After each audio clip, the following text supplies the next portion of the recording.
Assalamualaikum warahmatullahi wabarakatuh. Marhaban ya tulab. Halo anak-anak.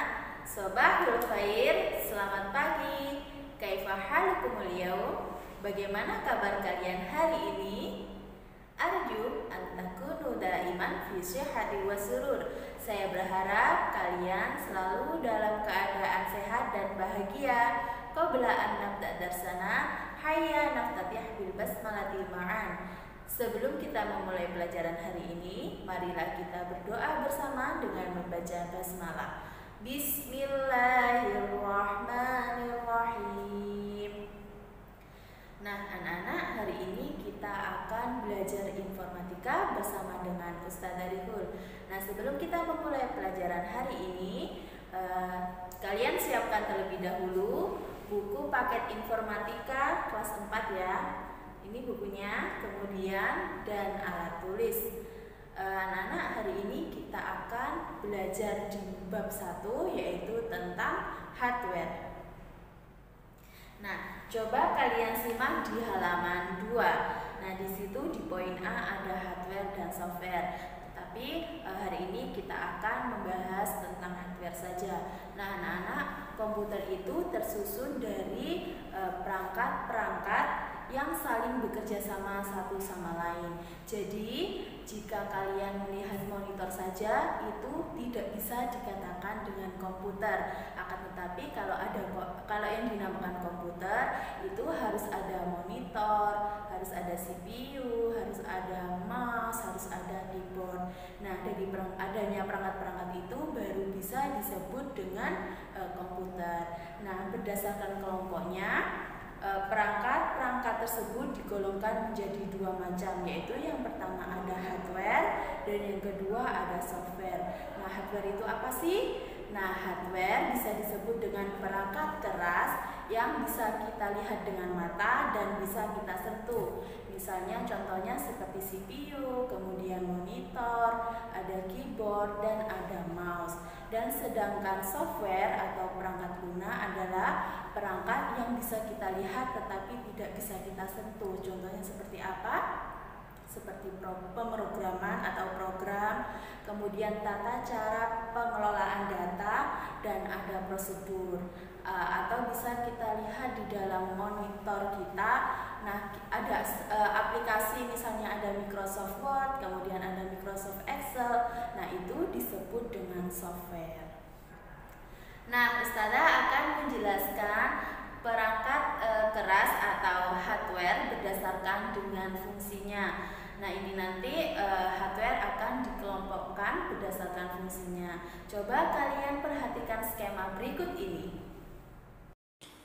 Berdasarkan fungsinya, hardware dikelompokkan menjadi 3, yaitu yang pertama peralatan input atau masukan, kemudian peralatan proses dan penyimpanan, dan yang terakhir ada peralatan output atau keluaran.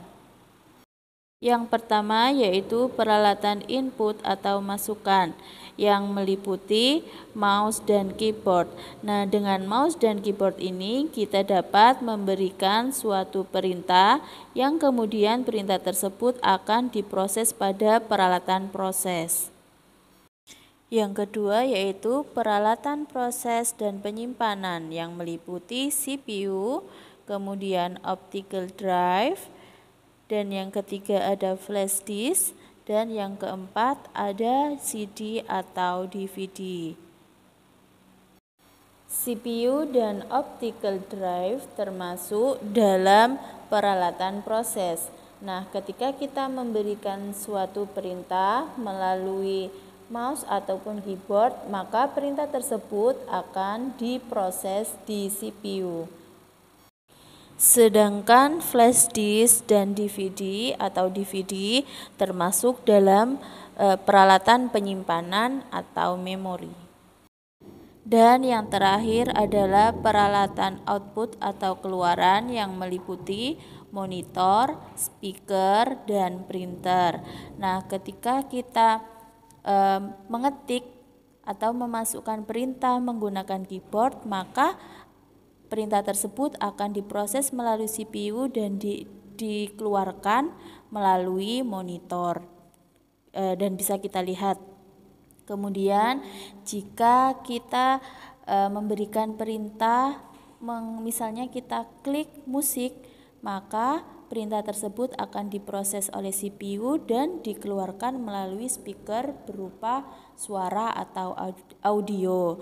Sedangkan kalau kita mau memberikan perintah, mau mencetak gambar, memberikan perintah dengan kita klik gambar, kemudian perintah tersebut akan diproses oleh CPU dan kita bisa melihat outputnya melalui printer yang berupa cetakan sebuah gambar.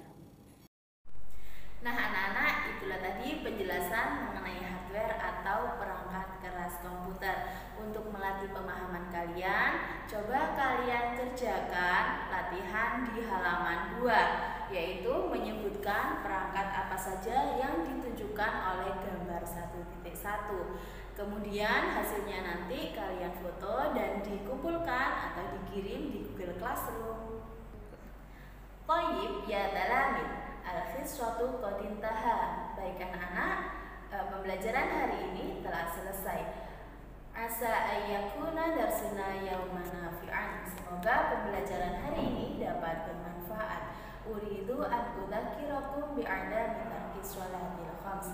Saya mengingatkan kalian jangan lupa untuk sholat 5 waktu, wa musa'adati walidain, dan berbakti kepada kedua orang tua, wa dirasati jayyid, dan belajar yang sungguh-sungguh, wa antakuna daiman fintibahi wa shihah, dan kalian selalu tetap jaga kesehatan. Syukran ala ihtimamikum. Terima kasih atas perhatiannya. Wassalamualaikum warahmatullahi wabarakatuh.